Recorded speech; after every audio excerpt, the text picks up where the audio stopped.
So Aurelio, you were 39 years old, you had 5 kids, and you decided to start your own business. What was going through your mind at the time? Well, in general terms, it was a nightmare. It was a very hard decision to take.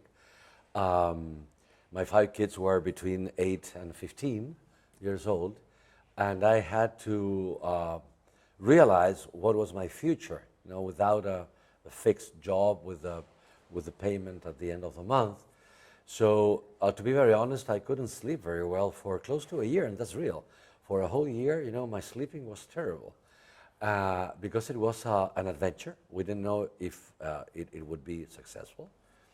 And gladly, along the way, and while the weeks and the months rolled over and over, I realized that we were doing the correct thing because we felt that there was music in the air, that something was going on, something was happening, and the trade and everyone was recognizing our job. But it was very, very hard.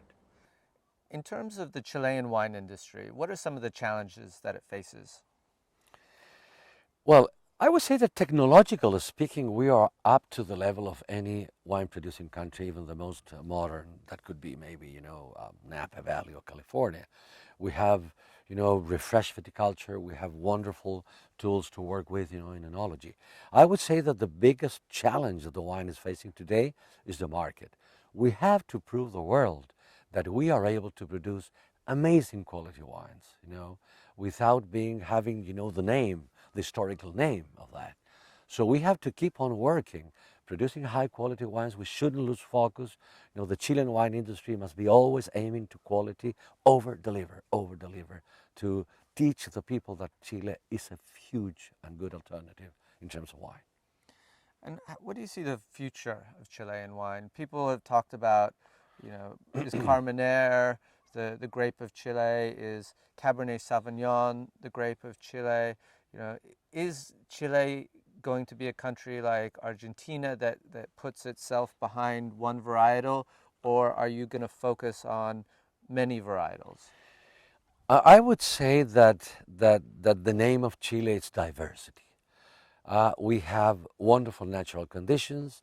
We have today more than 16 different valleys. We have proved that many different varieties do work pretty well in all these alternatives. We're producing amazing wines in the coastal region with a cold climate, like amazing Sauvignon Blancs, Pinot Noirs, Chardonnays, Rieslings. We're producing amazing wines in the Central Valley, the best reds, Syrahs, Cabernets, Carmenet, of course. And we're starting to explore the foothills of the Andes. So we are not standing behind any specific variety. I would say that the big attractive part of Chile, it's its diversity, and quality across the board.